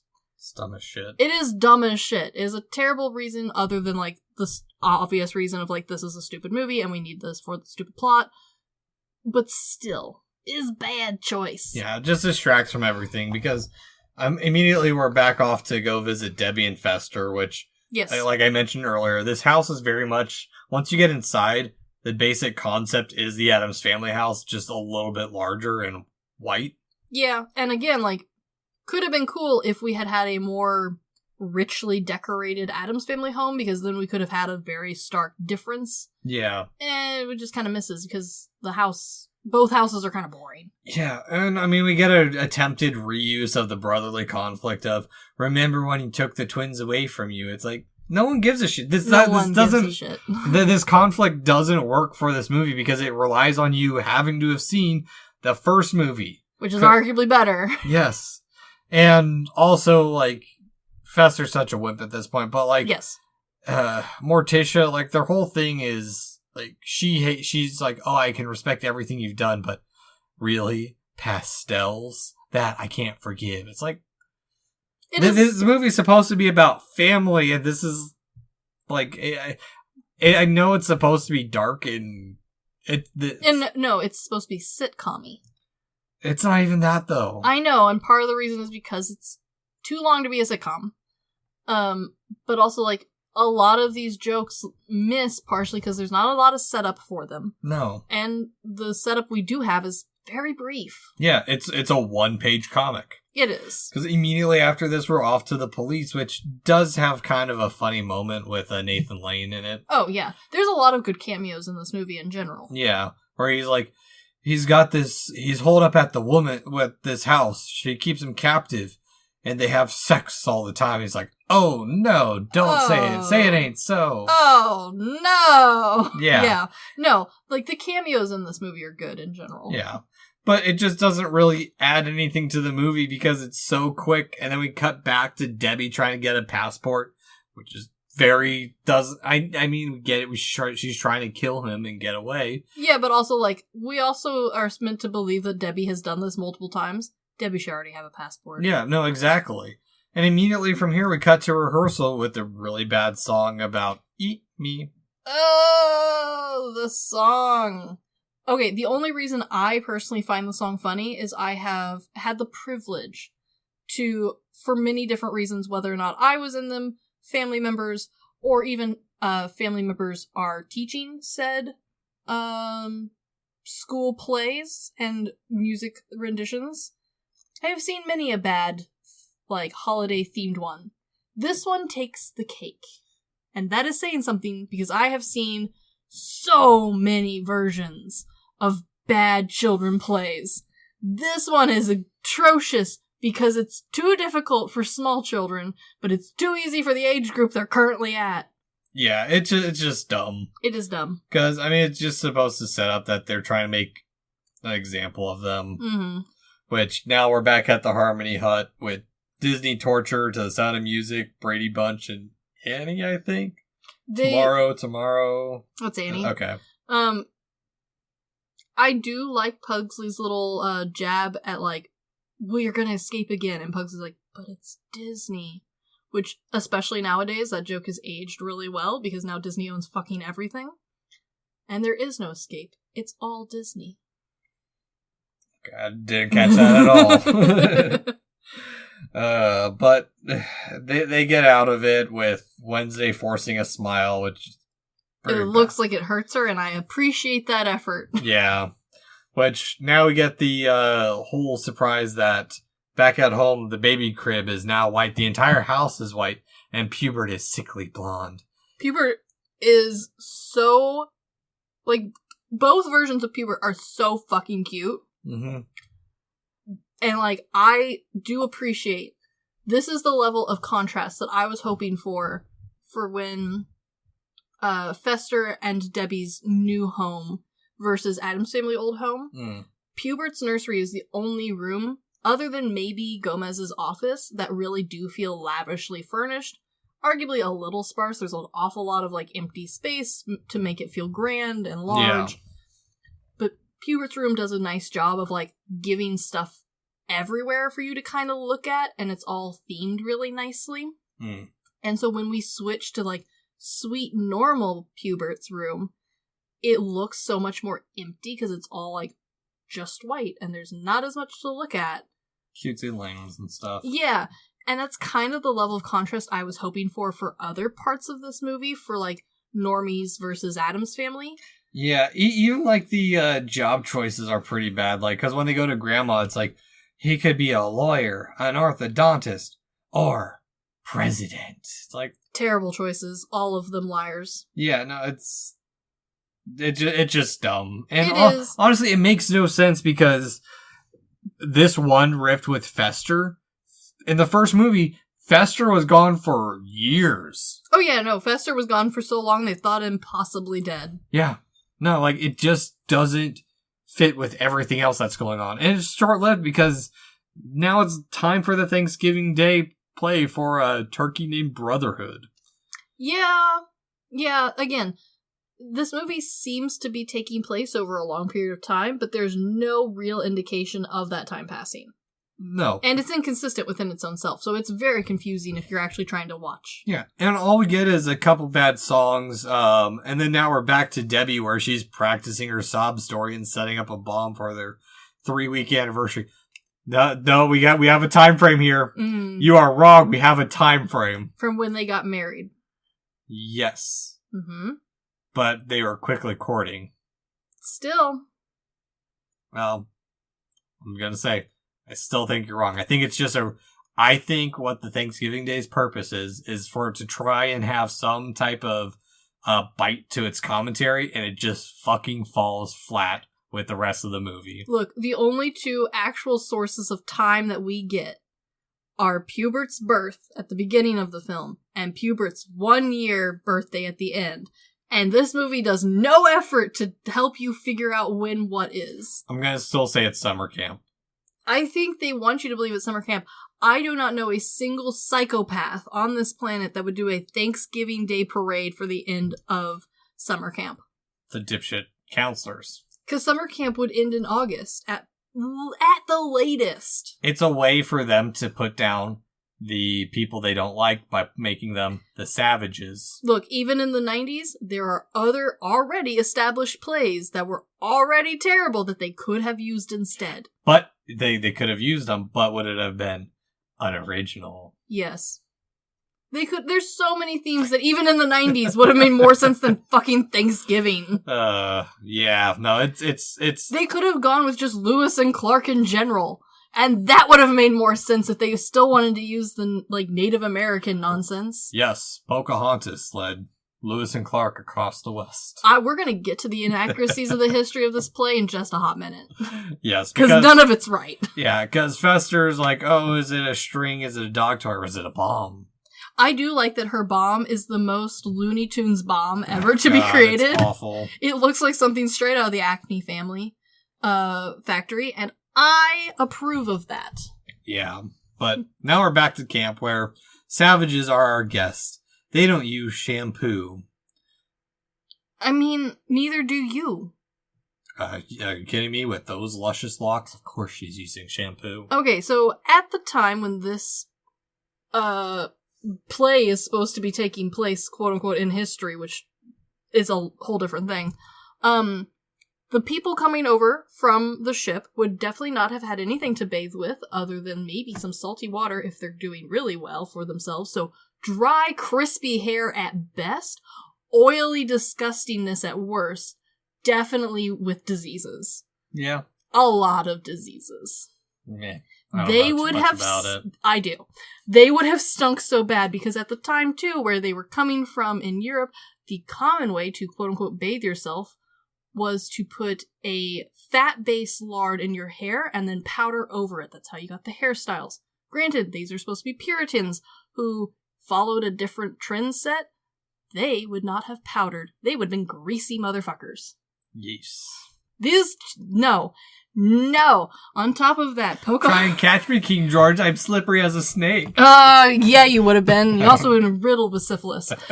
And on top of that, this play is trying to state that Pocahontas was at the first Thanksgiving. That is not true. Pocahontas was in England and dead before the first Thanksgiving by 2 years. Again, it's just dumb, bad. It's a bad play that's supposed to, like... this is why it doesn't work as, like, supposed to be, like, a social commentary, too. Because, like, even, like, the rebellion and stuff is really, really bad. Okay, I could have gotten behind this if Wednesday's, like, lines had been adjusted to be somewhat historically accurate. However, they get the fucking tribe that Pocahontas was part of wrong, too. They got the translation of what the camp name was wrong, too. I don't care so much about that one, because, like, honestly, if Wednesday had made up the most, like, batshit crazy thing just to lie to her brother, that would have been on point as an older sister. Totally would have done that. Yeah. But, like, this play, she's not lying to Pugsley. She's there to, like, prove a point. And, like, the point could have very easily been, like, you're a dumb, ignorant motherfucker. And instead, no one gets anything right. No. And honestly, it's a rebellion of, 6 kids, and half of them are in wheelchairs or with crutches. Asthma. Definitely asthma.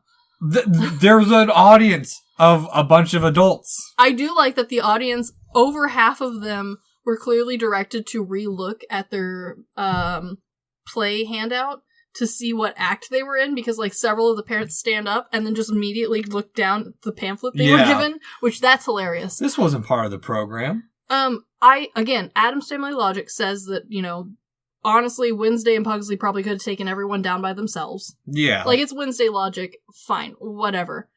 I do kind of wish that we had gone maybe just a hair farther, even within the bounds of the innocent, not very macabre, not very, like, darkness, because Wednesday, from this scene alone, started to establish herself as this badass, righteous person that, like, pop culture remembered her as. Yeah. Partly because most people don't rewatch this whole scene. They watch a very limited little snip of it. Yeah, and that's what gets spread around on Thanksgiving, and it's absolutely fucking obnoxious. It is. However, like, that's where this movie shines, is its small snips and, like, quickly, briefly remembered lines and quotes. That's where this movie totally rocks. Yeah. Watching it all in one go makes no goddamn sense. Yeah, because honestly, the baby doesn't really matter. Gomez and Morticia don't matter. I would argue the baby doesn't matter because the baby was never meant to exist. True. Because, from that rebellion, we're back to Debbie, who is partying with the pawn shop dude from Men in Black. I wonder. It might be the same pawn shop. Yeah, or he's a sailor in this one. Yeah. Alien sailor. But she gets home just in time for the house to explode with the weak cries of, help, help. Adorable. Yeah, which Fester comes out, because of course Fester's gonna live. Yeah, Fester's indestructible. Have you seen the man? Have you seen the shoulder pads on the man? Yeah, he's even got his food. Yeah, he looks like Oliver Tree. Yeah, he's fine. Yeah. And she's got a big-ass gun, too. She does. I do appreciate that she has really only tried to kill him 3 times. And she has already given up. Twice? What's the third time? Twice? Yeah, bathtub, and then she screwed him. And now she tries blowing him up with the bomb. Twice! That's not enough, sweetie. Try again. Well, it's because she wants it easy. It's commentary on on consumerism that should be quick and fast. I could have, again, if this was a TV show, I would have enjoyed if every single episode was her attempting to kill Fester, and then when the show eventually had to go on writer's strike and be, like, taken off air, she learns she truly loves him, and he has always enjoyed their little back and forths. Yeah, that actually would have been a better working of it. Because now things to the rescue from somewhere. Yeah, why not? I don't do care. like that Fester saves the food still. I do too. I feel like that's, important. Yeah, and we're back to camp again, where we finally escape with the Casablanca moment of, like, we'll always have Chippewa. Yeah, it's cute. It's fine. It's fine. She's, like, what, 13, 14? She doesn't need a long-term romance. This is a cute summer camp love. I love it. Perfect. Yeah, and now we're back on, now Debbie's on the chase, and now we're back to the whole nursery being changed, which Morticia is still being a good mother. Yes, she's trying so hard. Catering to the new taste by reading The Cat in the Hat. It looks like it hurts her, but I appreciate that she will go any lengths for her children. Again, they are the perfect family. They just don't spend any time talking about how they're the perfect family. Oh, no. Which is why they work. This is why they say they're the perfect family, because Fester finally returns, and I do like Mr. Gomez's line of, Mr. Debbie's returned, or some shit like that. And I do, granted, this is like adult brother meeting adult brother who has just run off to be with his new hot boobs wife. Yeah. Yeah, like, I get, like, again, this is really well done writing for adult siblings. Yeah. Yeah. Yeah. And Fester's finally back to being in Addams, but Debbie's here, which this next part makes absolutely no sense because she catches them and has them all tied up together. Okay, again, I really truly believe deep down in my heart, my headcanon is that Debbie eventually becomes an actual Addams, and, like, much like the first movie, and, like, incorporates herself in, and, like, her true serial killerness can shine and be happy and fine. Yeah. I love that she tortures them by showing slideshows of her life backstory, much like an evil scientist like Doofenshmirtz. Yeah. All that... Doofenshmirtz from Phineas and Ferb. Oh. Every episode he had to have a backstory, and each one got a little bit more weird. Interesting. Man was raised by ocelots when he was abandoned as a child. Fun. That came after all of the stories about how his father made him be the lawn gnome outside because their lawn gnome got repossessed. Fascinating. He's German. They have to have a lawn gnome. The Hildefolk. Yeah. Yeah. But all this stems from a Barbie like Neil from the Santa Claus. I mean, hey, honestly, girl asked for one single thing, and she was given the wrong thing. Spiraled into serial killing. I mean, she was heading that way anyway. She had a knife in the box. Yeah. But, like, I do love a good villain backstory. Even if it is stupid. It just doesn't work with the rest of the movie either. No, it doesn't. I mean, the baby's back to being an Addams somehow. Yeah, he grew the mustache back. Yeah, and I do have a question, because there's a part where they bring up the axe, and I wonder if grandma is actually Lizzie Borden. That would be hilarious. Yeah. That'd be fucking hilarious. Unfortunately, I don't know. No. I don't know if Grandmama is Lizzie Borden. It's implied that she's not, based off of previous Addams Family things. However, this movie does a lot to, like, forget about that. So, I don't know. Yeah. And on top of that, like, we get this whole sequence of the baby being in this, like, giant Rube Goldberg machine where it's just dumb little slapsticky humor where, like, he flies up to a plane that's got the blonde girl and her parents from the camp. Yeah. The only thing I have in defense of this is the Rube Goldberg over-the-topness was a very 90s family movie thing to do. Mousetrap. That's what it makes me think of. Mousetrap was the most extreme version, but, like, honestly, it was in, like, half of every single fucking movie that came out in the early 90s. So, like, I'm not surprised it's there. Does it make sense? No. But it's the 90s, so don't worry about it. That ultimately leads to Debbie getting turned to ash, which her cards and shoes are somehow saved. Or by credit cards, I mean. Yeah, whatever. Yeah. And then sometime later, it's Pubert's birthday, where we get Fester falls in love with its nanny, Dementia. A good name. She was also at the bouquet toss, by the way. Yes. Fester's found his own. She's bald, too, and kind of looks rotting. Yeah, I mean, they're a good match. Yeah. Camp Kiz is the new Gomez, which, by the way, there's also a thumb grave. There is a thumb grave. Yeah. That is cute. And we get the movie ends with Wednesday saying Debbie was sloppy and kind of an Addams, but just lacked, she doesn't say this, but she was kind of an Addams, just lacked the aesthetic. And the dedication to family. And also, Debbie's hand comes out to scare Mini Gomez. Again, arguing whether or not Addamses in general and, like, Addams-esque people can die. Do you have to be an Addams, or do you have to take the Addams seed?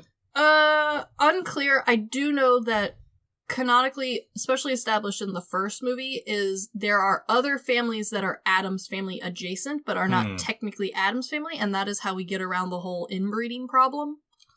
Okay. So, like, there are other families that are just like the Addams Family. Morticia family is like a long line that is just like second Addams. Cousins. Yeah, they're not related as far as anyone can tell, but there is no actual family tree of any of these characters because, like, half of them show up for like a half a second in like one episode, so it's whatever. Yeah, but Addams Family Values. It got released and it was mixed. Yeah, people loved the first one.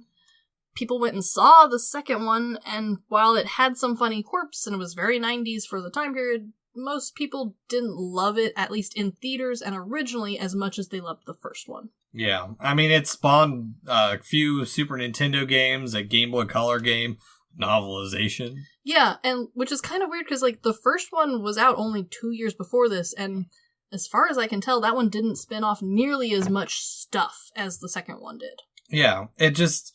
And I can see why, especially, like, rewatching, because the first time I watched it, I thought it was fine. Yeah. And it just, there's so much to it that rewatching it, they just really didn't know what, I don't feel like they really knew what they wanted by a quote-unquote, have it be more of a story, when the first one was a good story. No, I agree, and that is something that has just plagued the Addams Family in general as far as movies go, and I include newish TV in that because we've moved away from, like, old style TV where most things were single episode, there's no real overlying plot, and things were under or at 30 minutes. Yeah. So, yeah, that's something that has always plagued Addams Family is they work in short-term format. People will still watch them in long-term format, but, like, you're not creating anything here. Yeah, I do also wonder if it was just a lack of experience from the writer.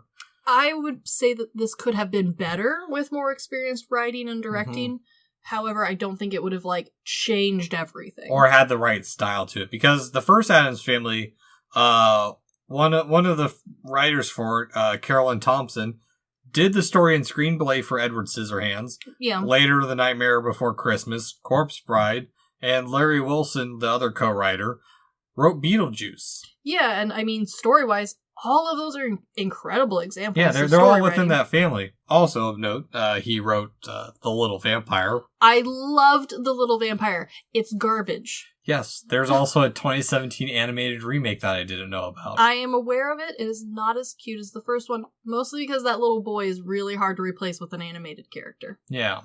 Well, and I also, there's another thing that rubs me a little bit wrong on what Rudnick said. He mentioned that the best thing about writing the Addams Family is that you don't have to be wholesome. He is incredibly wrong there. No, and that's the exact thing is, I think why it doesn't hold up is because it lost its meaning somewhere between 1993 and 30 years between the TV show. I agree. I think, but at the same time, I think that people who really love the Addams Family, and like, it's not a small group of us. Like, there's a very large fan base that truly love the Addams Family. Mm-hmm. None of us would ever say that that is true of Addams Family. Even the original cartoons, which are arguably more macabre and dark and deal closer with, like, actually stabbing someone, at no point does the Addams Family ever get close to that, even by old-time standards. Yeah. Like, that's part of the joy of both Addams Family, the Munsters, and, like, just kind of this sort of genre of material in general is it is the most wholesome family. It is the most wholesome, loving relationship and, like, dynamic. They're just kooky. Exactly. And also just the whole bit of them trying to be very counterculture, and it just doesn't work. It does not work, which is why this movie, for a cult classic, while it still is one, and it is still loved by a lot of people, it is not in the same counterculture subgenre that some stuff which would qualify itself closer, like punk, which, you know, most people, like, there's a small group that love that. This is not that. This is not counterculture. This is just wholesome in a slightly less pink pastel-y color scheme. Yes, I've got it. What happened between the 60s when the show came out and 93, goths. Yes, this movie is for goths, especially 90s goths, which are a different breed than nowadays goths. But yes, it is not meant to be horror. It is not meant to be gross. It is not meant to be over the top. It is simply meant to be a different aesthetic. Yeah, no, it just doesn't work as a movie. Like we've said, I think the biggest issue is that it really is two movies squished in together as one, and just, or what it really is, it's not even two movies, it's two shorts. Yes, it's two shorts that have been pieced together into one movie. Yeah. Yeah, I agree with that. So, I guess, Chris, on the good, bad, weird scale, how do you put this movie? Despite all its flaws, I do still think this movie is just good. Okay. It doesn't hit weird for me mostly because there are other instances of Addams Family that are weirder. There are other instances of dark, macabre-esque movies that are weirder. It's just good. It's wholesome. It's cute. It's fine. I still watch it. I still love this movie despite all of its flaws. Just don't think about it when you watch it. Yeah, I'm gonna have to put it in the good, weird category for myself. Like, and by good, it's fine. I do recognize where it's supposed to be entertaining. Sure. And I mean, it's definitely not your normal sense of humor. No. And that's fair. But I just think it's weird in what they were trying to do with it. Like, and I didn't even find it entertaining. Like, no, I think the thing that people take away from this movie, and honestly, the way to watch this is with a group of friends, put it in the background. Do not strictly sit down and analyze this movie. That's not what it's for. Yeah, it doesn't hit the bat, is basically what I'm trying to say. So I would agree with that. So, would you recommend this movie, Chris? Oh, yes, of course. With a caveat, I would recommend watching this if you have seen other Addams Family material. It doesn't matter what Addams Family material. It could be the newest Wednesday show. It could be the original... Watch the 91 movie first. Yeah. That you do have to watch that one first. I would argue if you are familiar at all with any of the other content, you can jump into this one because the characters are recurring. Okay. The standards are the same. I do think that the first one's better, but it is not as memorable. It is not as quotable. Yeah. That's not necessarily saying it's better. I'm just saying that, like, there's no one dressed up as a turkey in the first one.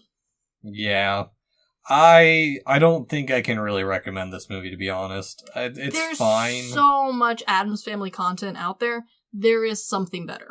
Yeah, there's if you want the light macabre, there's so much better examples out there. Again, Edward Scissorhands. Like, yeah, like if you're looking for macabre, this isn't it. If you're just looking for a fun, like, not Barbie-esque movie, yeah, okay, I get it. Yeah. No. But again, like, Addams Family has been redone so many times. There is a version for everyone. Yep. So, and now it comes to the part of our show. Yes, I am anxiously waiting to see how you managed to get this one. 3 Degrees of Takashi Miike. Mm-hmm. Year 5 of the Good, the Bad, and the Weird podcast, we decided to start a game. Here's, again, we gotta go through the rules for all new listeners. 3 Degrees of Takashi Miike has to be a movie connection. Can't be using the same connection, i.e. movie, actor, writer, or director twice. As well, I will try and make the plot, themes, or aspects of the movie applicable. Okay, I'm ready. And if I win, we get a full month of Miike. Chris wins, she gets an entire month of Barbie. We're ready. This round, I went with Angelica Houston, who plays Morticia Addams, who is in Isle of Dogs with Takayuki Yamada. Yeah. Who is in JoJo's Bizarre Adventure, Diamond is Unbreakable, Chapter 1, directed by Takashi Miike, about a bizarre family, much like how the Addams Family is bizarre, and a much better macabre. I would agree with that, but I would also argue that JoJo's is not for everyone. No, exactly. Alright, yes. Congratulations, you have once again succeeded. Yes. I have to look back at the tally of how long we've been running this, but it is, I will say it is getting harder and harder. I am running into a lot of people where it's everything ties to Hostel or, there's, The Last Spring or some other movie. There's like 3 movies that a lot of people are tied to, and a lot of it's Hostel. One of these days we're gonna run out. Yeah. We'll see. I'm working. But anywho, this has been the Good, the Bad, and the Weird podcast. Thanks for listening. Peace.